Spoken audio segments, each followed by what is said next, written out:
رمضان المبارک کی چاند رات کو نماز مغرب کے بعد 21 مرتبہ جو کوئی اس عظیم سورت کی تلاوت کرے تو اللہ عز و جل اس کی روزی میں یوں برکت عطا کرے گا جیسے اونچائی میں پانی ڈھلان میں نیچے کی طرف بہتا ہو، اور اللہ تعالیٰ اسے بے پناہ رزق عطا فرماتا ہے اور مشکلات میں آسانی عطا فرماتا ہے۔ اور وہ سورت کون سی ہے، جاننے کے لیے ویڈیو کو آخر تک ضرور دیکھیں۔ بسم اللہ الرحمن الرحیم۔ السلام علیکم ورحمۃ اللہ وبرکاتہ۔ حضور اکرم صلی اللہ علیہ وسلم نے فرمایا، ہر چیز کی زکوٰۃ ہے اور انسانوں کے بدن کی زکوٰۃ روزہ ہے۔ آپ صلی اللہ علیہ وسلم نے فرمایا، میں دنیا میں 3 چیزوں سے محبت کرتا ہوں: موسمی گرما کا روزہ، راہ خدا میں تلوار چلانا اور مہمان کا احترام کرنا۔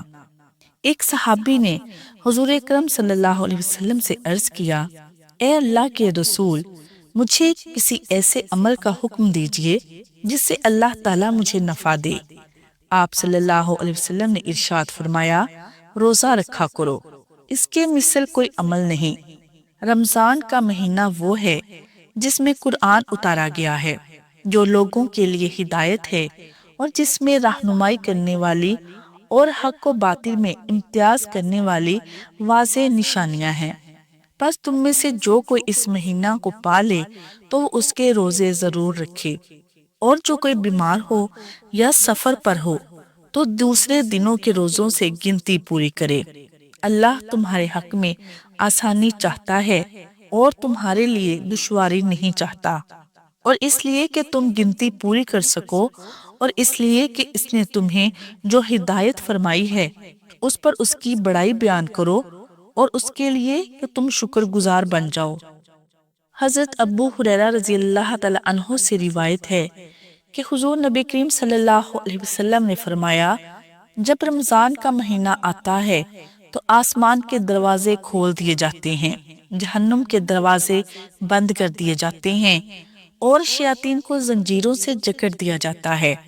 حضرت ابو ہریرہ رضی اللہ تعالی عنہ سے روایت ہے کہ حضور نبی کریم صلی اللہ علیہ وسلم نے فرمایا، جب ماہ رمضان کی پہلی رات ہوتی ہے، شیطانوں اور سرکش جنوں کو بیڑیاں پہنا دی جاتی ہیں اور جہنم کے دروازے بند کر دیے جاتے ہیں، اور ان میں سے کوئی دروازہ کھولا نہیں جاتا، اور جنت کے دروازے کھول دیے جاتے ہیں، بس ان میں سے کوئی دروازہ بند نہیں کیا جاتا۔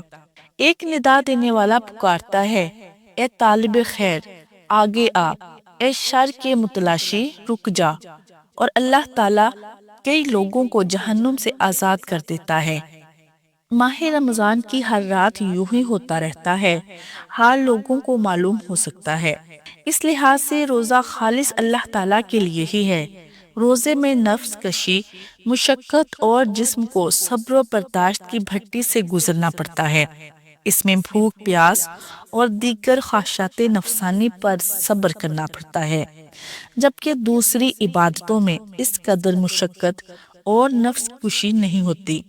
روزہ میں ریاکاری کا عمل دخل نہیں ہوتا، جبکہ دوسری ظاہری عبادات مثلا نماز، حج، زکوٰۃ وغیرہ میں ریاکاری کا شائبہ ہو سکتا ہے۔ کھانے پینے سے استغنا روزہ دار کو اللہ تعالیٰ کے قریب کر دیتا ہے۔ روزہ کے ثواب کا علم اللہ تعالیٰ کے سوا کسی کو نہیں، جبکہ باقی عبادات کے ثواب کو اللہ تعالیٰ نے مخلوق پر ظاہر کر دیا ہے۔ روزہ ایسی عبادت ہے جسے اللہ کے سوا کوئی نہیں جان سکتا، حتیٰ کہ فرشتے بھی معلوم نہیں کر سکتے۔ جزا صبر کی کوئی حد نہیں ہے، اس لیے رمضان کے روزوں کی جزا کو بے حد قرار دیتے ہوئے اللہ تعالیٰ نے اس کو اپنی طرف منسوب کیا ہے کہ اس کی جزا میں ہوں۔ حضور اکرم صلی اللہ علیہ وسلم چند باتوں کا اہتمام کیا کرتے تھے اور امت کو بھی ان کی تعلیم اور تلقین فرماتے تھے۔ آپ شعبان کی تاریخوں کی جس قدر نگہداشت فرماتے تھے اتنا دوسرے مہینوں کی نہیں فرماتے تھے۔ آپ نے ارشاد فرمایا، رمضان کی خاطر شعبان کے چاند کا اہتمام کیا کرو۔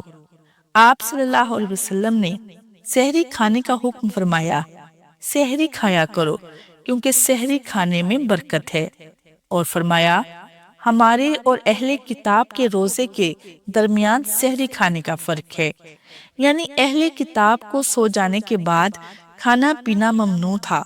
آپ صلی اللہ علیہ وسلم نے ارشاد فرمایا کہ لوگ ہمیشہ خیر پر رہیں گے جب تک کہ غروب آفتاب کے بعد افطار میں جلدی کرتے رہیں گے۔ رمضان میں ذکر کرنے والا بخشا جاتا ہے اور اس ماہ میں مانگنے والا بے مراد نہیں رہتا۔ روزہ دار کی روزانہ ایک دعا قبول ہوتی ہے۔ رمضان میں روزانہ بہت سے لوگ دوزخ سے آزاد کیے جاتے ہیں۔ رمضان المبارک کا مقدس مہینہ ساری دنیا کے مسلمانوں کے لیے ذکر و فکر، تسبیح و تحلیل، کثیر تلاوت و نوافل اور صدقہ و خیرات کا باعث بنتا ہے۔ اس مہینہ کو پا کر دنیا کا ہر مسلمان اپنے اپنے ایمان اور تقوی کے مطابق حصہ لے کر اپنے جسم و روح کے لیے تقویت کا سامان فراہم کرتا ہے۔ جس نے اس ماہ میں اپنے ماتحتوں کے کام میں تخفیف کی تو اللہ تعالیٰ اس کا بدلہ، اس کی مغفرت اور اسے جہنم سے آزادی کا پروانہ دیں گے۔ پورا سال جنت کو رمضان المبارک کے لیے آراستہ کیا جاتا ہے۔ ایک نیکی کا ثواب 10 سے لے کر 700 تک بڑھا دیا جاتا ہے، مگر روزہ اس سے مستثنا ہے۔ اللہ تعالیٰ کا ارشاد ہے، روزہ صرف میرے لیے ہے اور اس کا اجر میں خود دوں گا۔ معدہ کے خالی ہونے کی وجہ سے روزہ دار کے منہ کی بو اللہ تعالیٰ کے نزدیک مشک سے زیادہ خوشبودار ہے۔ یہ مہینہ گویا ایمان اور اعمال کو تازہ کرنے کے لیے آتا ہے۔ روزہ اور قرآن کریم دونوں بندے کی شفاعت کریں گے اور بندے کے حق میں دونوں کی شفاعت قبول کی جائے گی۔ محترم ناظرین، رمضان المبارک کی آمد ہے۔ گویا یہ مہینہ نیکیوں اور اطاعت کے لیے موسم بہار کی طرح ہے۔ اس لیے رمضان المبارک سال بھر کے اسلامی مہینوں میں سب سے زیادہ عظمتوں، فضیلتوں اور برکتوں والا مہینہ ہے۔ رمضان کا روزہ فرض اور تراویح نفل سنت موقدہ ہے۔ اس ماہ میں اللہ تعالیٰ اہل ایمان کو اپنی رضا، محبت و عطا، اپنے ضمانت و الفت اور اپنے انوارات سے نوازتا ہے۔ اس مہینہ میں ہر نیک عمل کا اجر و ثواب کئی گناہ بڑھا دیا جاتا ہے۔ جب ایمان اور احتساب کی شرط کے ساتھ روزہ رکھا جاتا ہے تو اس کی برکت سے پچھلی زندگی کے تمام صغیرہ گناہ معاف ہو جاتے ہیں۔ اس ماہ میں ایک نیکی فرض کے برابر اور فرض 70 فرائض کے برابر ہو جاتا ہے۔ ایک رات جسے شب قدر کہا جاتا ہے وہ 1000 مہینوں سے افضل قرار دی گئی ہے۔ یہ صبر کا مہینہ ہے اور صبر کا بدلہ جنت ہے۔ یہ ہمدردی اور خیر خواہی کا مہینہ ہے۔ اس میں مومن کا رزق بڑھا دیا جاتا ہے۔ اس ماہ میں 3 عشرے ہوتے ہیں۔ پہلا عشرہ رحمت، دوسرا مغفرت اور تیسرا جہنم سے آزادی کا ہے۔ اللہ تعالیٰ نے اپنی تمام مخلوقات میں انسان کو اشرف و کرام بنایا۔ اس کی فطرت میں نیکی اور بدی، بھلائی اور برائی، تابعداری اور سرکشی اور خوبی و خامی دونوں ہی قسم کی صلاحیتیں اور استعدادیں یکساں طور پر رکھ دی ہیں۔ جیسا کہ اللہ تعالیٰ نے سورہ البقرہ میں فرمایا، اے ایمان والو، فرض کیا گیا تم پر روزہ جیسے فرض کیا گیا تھا تم سے اگلوں پر، تاکہ تم پرہیزگار ہو جاؤ۔ چند روز ہیں گنتی کے، یہی تقوی و پرہیزگاری ہے جو روزے کا اصل مقصد ہے۔ تقوی کا معنی ہے نفس کو برائیوں سے روکنا۔ آج کل مشکلات، پریشانیوں کی وجہ سے ہر کوئی مایوس ہے۔ کوئی غربت، تنگ دستی میں ڈوبا ہوا ہے، کوئی بے روزگاری اور بے اولادی کی وجہ سے بے پناہ مشکلات کا شکار ہے۔ کسی کو کاروباری مسائل ہیں، کسی کے گھر میں بے سکونی اور لڑائی جھگڑے ہیں۔ وہ لوگ جو چاہتے ہیں بے روزگاری، بے اولادی، کاروباری مسائل، بے سکونی، بے برکتی ختم ہو جائے تو یہ وظیفہ ضرور کریں۔ محترم ناظرین، آج ہم آپ کے ساتھ رمضان کے چاند کا ایک خاص وظیفہ شیئر کرنے جا رہے ہیں۔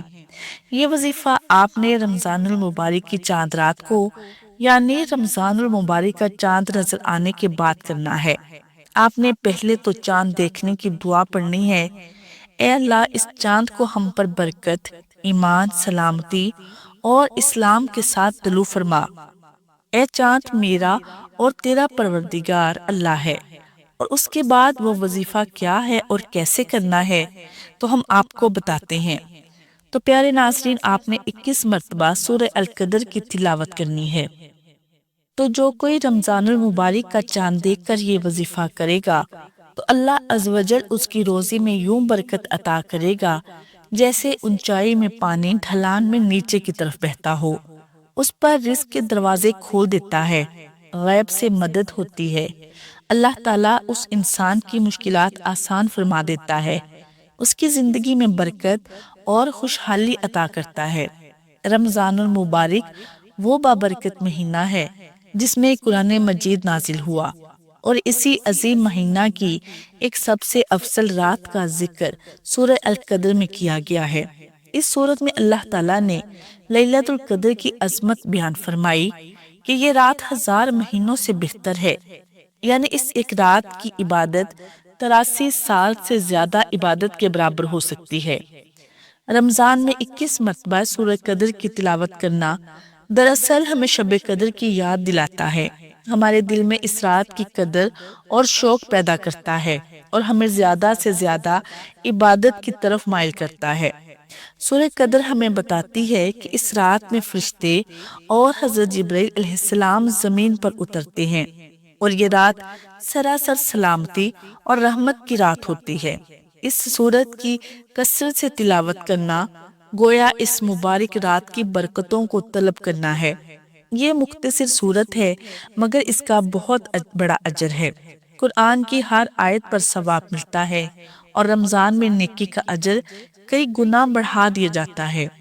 اس لیے اس سورت کی بار بار تلاوت انسان کے نامہ اعمال کو بھاری کر سکتی ہے، دل میں نور اور سکون پیدا ہوتا ہے، گناہوں کی معافی کی امید بڑھتی ہے، شب قدر کی اہمیت کا احساس بیدار ہوتا ہے، عبادت کا شوق اور رغبت بڑھتی ہے، اللہ کی رحمت اور مغفرت کے قریب ہونے کا ذریعہ بنتی ہے۔ یہ سورت چھوٹی ضرور ہے مگر اس کا پیغام بہت عظیم ہے۔ اگر ہم رمضان میں روزانہ 21 مرتبہ بھی اخلاص کے ساتھ اس کی تلاوت کر لیں تو یہ ہمارے لیے بخشش، برکت اور روحانی سکون کا ذریعہ بن سکتی ہے۔ اللہ تعالیٰ ہمیں قرآن سے سچا تعلق پیدا کرنے اور اس کی برکتوں سے فائدہ اٹھانے کی توفیق عطا فرمائے، آمین۔ اور جو کہ ہر اسلامی ماہ کی پہلی چاند رات کو بعد از نماز مغرب سورہ ملک کی تلاوت کرے تو اس سورت کی 30 آیات مہینے کے 30 دنوں کی کفایت کریں گی انشاءاللہ۔ اللہ پاک اس ماہ رمضان کو ہمارے لیے خیر و بھلائی کا مہینہ بنائے اور ہمیں زیادہ سے زیادہ عبادات اور نیک اعمال کرنے کی توفیق عطا فرمائے، آمین۔ ناظرین، ویڈیو پسند آئے تو لائک شیئر ضرور کریں اور دوسروں کے ساتھ شیئر ضرور کریں۔ جزاک اللہ خیر۔